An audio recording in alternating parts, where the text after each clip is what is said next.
remember my How to Be Creative video? Somebody actually took the prompt principle from that, which is simple enough, and built a generator out of it that you can access on the internet.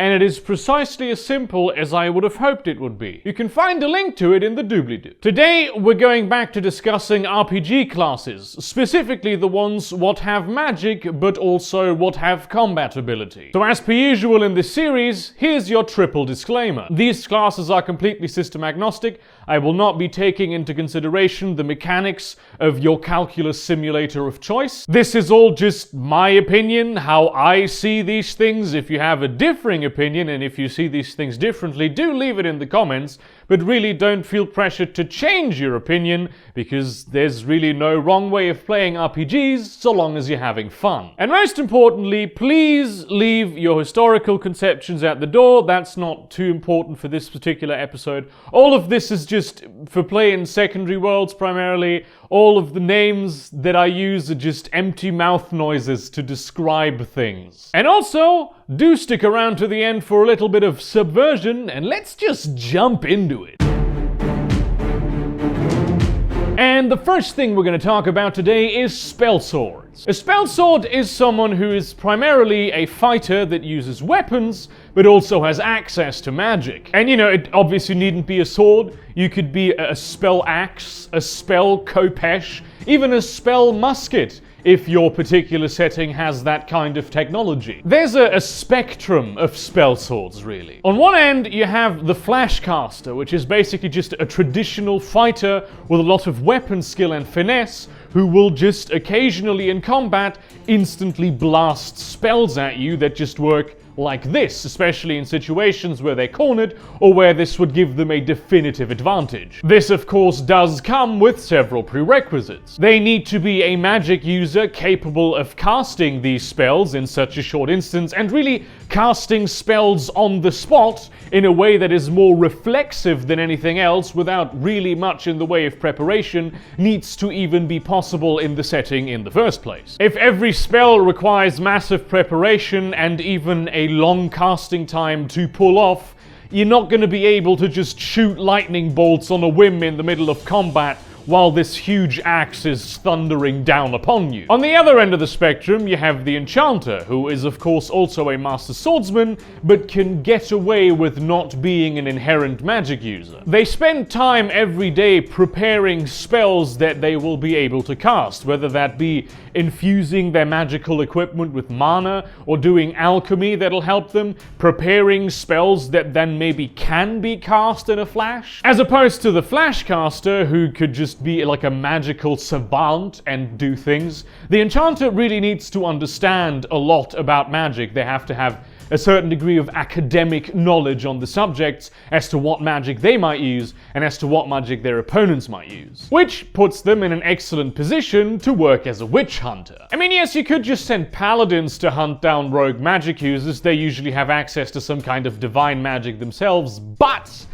this is more interesting. If you have knowledge of and access to a certain degree of magic, you can easily offset the advantage that a wizard with a bounty on their head might have over your run-of-the-mill mercenary, especially if you're still really good in melee combat. Or non-melee combat, just combat with weapons. You could just do this with a bow. And why stop there, really? There can't be that many magic users with bounties on their heads at all times. And if you don't want to resort to banditry when the coin runs dry, which you may well do, why not enter the monster hunting business? You see where I'm going with this. Geralt of Rivia, aka The Witcher, is a perfect example of a spellsword that sits right in the middle of this spectrum. He does have access to some flash magic, though it's not particularly powerful when compared to the things that the real sorcerers and sorceresses in the setting can do. And also, it's very highly specialized to the things that he does. However, he does have a lot of knowledge about magic, specifically magic relating to monsters and monster lore.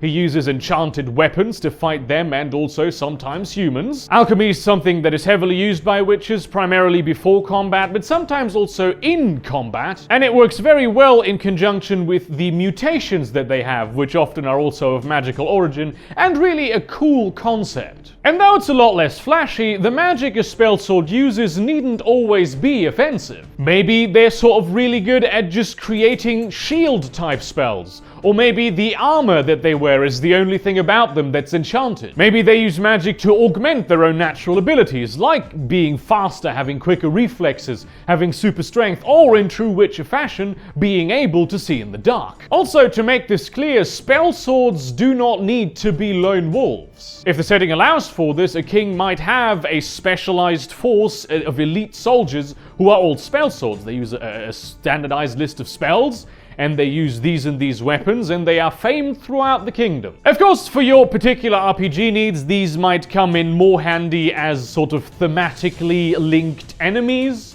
than really player characters, but it's a concept that I've seen explored incidentally, but never explicitly, and I think that's a bit of a shame. Depending on the particular setting nomenclature you use, Nightblades might also be called Shadows. Nightblade is just the first name that I came into contact with when I was a wee lad playing Oblivion, and so even though it's a bit clunky, I feel like it's stuck. To put it in the simplest terms, Nightblades are rogues what do magic. They do run on the same flashcaster to enchanter spectrum that the spellsword does, though I would argue they tend toward the latter. Plus, their spells would rarely be sort of combat focused, because you would want to stay out of combat if you're not a warrior. They would mostly be self-augmenting. Dark vision, invisibility, super speed, really like super fine feeling in the fingers so you can use lockpicks very well. It's just the standard kind of stuff that rogues would be using. I can also see them having a pretty hefty toolset of illusion spells that they can use on bystanders and victims, though illusions tend to be more difficult to evoke and more complex than just a simple fireball, so it really depends on your setting if that is even possible. Many would primarily see Nightblades as assassins, and there is a certain connection with them and alchemy and poisons, which if they were assassins they would certainly use a lot of poisons, but I think that the big money really is to be made in thievery. If magic is commonplace in your setting, certainly the average thief would know some of the tricks that the wealthy use to protect their decadent goods, but the real heavy shit, the big leagues of stealing things with magic, even if you knew how it worked, you would probably yourself require access to magic in order to circumvent it. I'm talking heists of the highest order of magnitude, going to the imperial archive vaults of great secrets of secrecy and stealing the key to the universe, or going to the highest tower in the magical academy and making a grab for the Archmage's knickers. If the Nightblade becomes decked out in magical gear enough, they might one day walk in and out of the abodes of gods and steal their ambrosia. I mean, this is just basically the Grey Fox at this point. I spoke just a few minutes ago about witches and the things that they do to their own bodies in order to augment their abilities. The thing is, I don't find this super fitting for spell swords necessarily, but boy does it work well for Nightblades. First of all, they are outcasts of society anyway, and they live on the fringes of the outcast society also, unless of course magic is so ubiquitous in your setting that even the homeless use it. There's really no reason why they wouldn't improve themselves with monster traits through technological or magical means. And of course, to make the character more interesting, these should come with some drawbacks. They might have gained the ability to turn into fog from a vampire, along with the sickly pale complexion and a bit of a blood fetish. They might have gained silk glands from spiders and sort of things on their fingertips, which they also might have gained from geckos that help them climb better. But also, when people see them, for some reason, they give them the creepy crawlies. Or just give them 8 eyes if that's how you roll. If they do act as assassins, maybe poison glands from sort of killer snakes that they themselves are immune to, which also then comes with the reduced emotionality or just devoidness of emotions that reptiles have. There's really no limit as to what you can do with this if you intend to go nuts with it. Now, a lot of you might be thinking, Burger, we already have a guy with a sword that uses magic.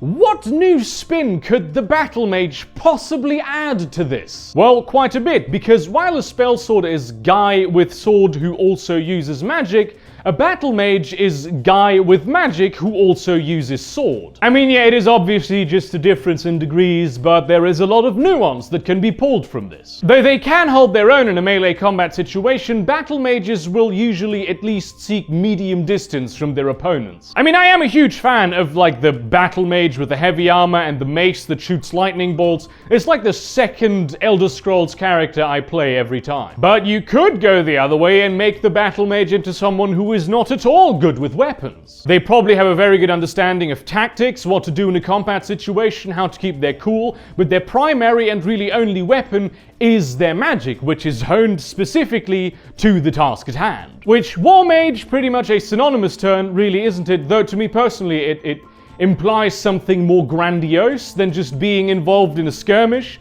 This is someone who enchants whole armies and shit. A battle mage is really not primarily a support class though. Sure, they may have some shielding things to protect their allies, a lot of knowledge about magic that tell them, hey, wait, step out of that spell's path because it'll kill you. But primarily what they will do, be they the armor-wearing or not the armor-wearing type, is do damage. Chain lightnings, laser beams, localized icy blizzards are the classics. But magic has a lot more strategic and tactical uses than that. A certain battle mage might never actually use their magic to harm the enemy directly in a physically damaging type of way, but they might instill massive fear or a blood rage in them. For that matter, if we elevate this to the strategy layer, we come to the point where a battle mage becomes mainly involved with intelligence work and scouting, where you make your small camp look much bigger and your bigger camp look much smaller. Though we are verging on war mage territory once again here. A chronomancer who's a battle mage might age the weapons and armor of their opponents until they just break down themselves. I mean, sure, they could also just age their enemies to the point that they die of old age immediately,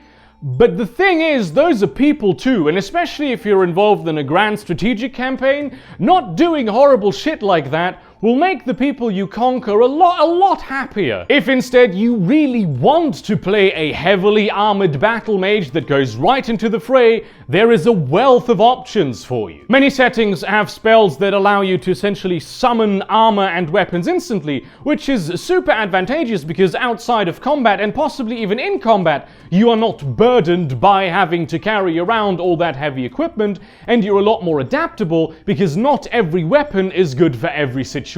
But that being said, why use weapons at all? Why not just use these? A battle mage skilled at transfiguration might on a whim turn their hand into steel and catch an enemy's blade, while with the other hand, which is transformed into a sort of spike, they just ram that into their head because now they have the sword grabbed and they have to use the advantage here. But this, once again, it blends into the spell sword, doesn't it? Really, with all classes that are heavy magic users, what they can and cannot do depends primarily on your setting. But even a battle mage that is not a flash caster and requires preparation or has long casting times can be very useful in many situations because of just how powerful magic can be, even if they require an escort or even if it requires a lot of money to keep them supplied. It's always a cost-benefit analysis that any general or any individual character will have to do. But let's move on to the subversion that I promised. I talked earlier about how the spellsword and, really, if we're honest, all the others, would be very good at hunting monsters. But what if the monsters were these classes instead? There's a lot of creatures out there that are inherently magical, and if they picked up the mantle of any of these three classes, some very interesting things could happen. And I'm going with a very loose definition of monster here, by the way. Really, this is just any magical creature that is sapient. Faeries would make excellent spell swords, and I'm not just talking about the modern interpretation human-sized ones, but also the small ones. If you've watched Shad's phenomenal Fantasy Rearmed series, you will know that even fairies that are as large as my hand can wield weapons that are larger than themselves even, because the square cube law works to their advantage. Much like ants, they can lift several times their own body weight. If these little things could just hit you with spells that cause, massive depression or euphoria or rage or some other emotion while swishing around at incredible speed with this fairly long blade for how large they are and confuse you all the time, that could make for a very, very difficult opponent. Doubly so if they're powerful enough to just straight up put you to sleep because that's what they want to do. Or they just turn the whole forest animals against you in the area that surrounds you, and it's an extra distraction while they slice you up. I've already alluded to vampires as Nightblades, so that's maybe a little obvious. But what about ghosts? I mean, think about it, there's really no reason why ghosts shouldn't have access to magic. And once you have opened that Pandora's box, there's a wealth of opportunities at your disposal. Whatever restrictions ghosts have, they might find a way of circumventing that. Maybe they are bound to a certain place and they find a way around that. Or they can't interact with the physical world at all and they also find a way around that. Maybe they bind themselves to a certain artifact instead of a place and then they possess or pay someone even maybe to carry them around to the places where they want to go. And if you're ethereal and can pass through walls or maybe through,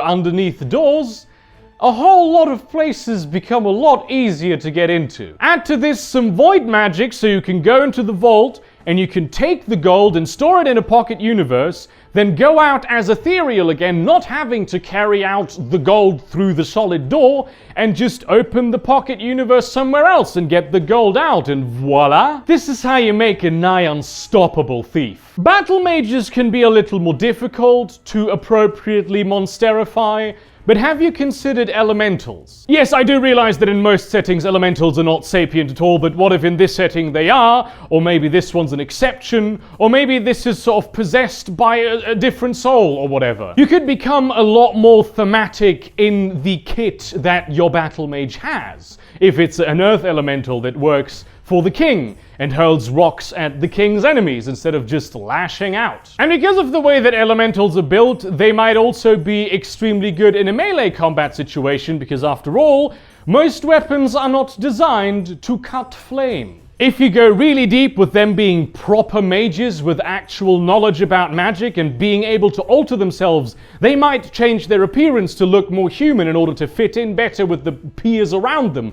Or they might sort of change themselves, much like sort of the witches do and the Nightblades that we've had before, and gain new elements, add them to their person to gain access to magic and abilities that previously was forbidden. Maybe you would even see drastic personality changes in a water elemental that gained the power of fire and then became a steam elemental doing all these things, now wielding the power of both schools of magic or potentially a mixed school of magic. Add weird tertiary elements and there is no limit to what you can do. Thank you very much for watching this video. Do check out the two links that I put in the description. Actually, I'm going to put the how to be creative video in the description also because so you have more context and all that. And do all the things you would do with the video, like, comment, subscribe, let me know what you think, which already is included in comment. Consider supporting this channel on Patreon.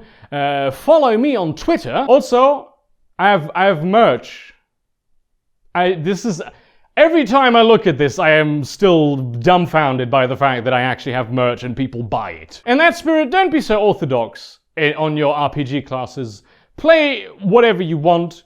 Maybe be a sort of vampire battle mage, possibly. Combine things freely. You will gain a lot new ideas, a lot new fresh concepts. Holy shit, See, the wall behind that bookshelf is not actually like a thick wall. It's just a thin sort of sheet that separates my living room from my kitchen. And every time I bump against this thing, things might go wrong. And see you around, cunts.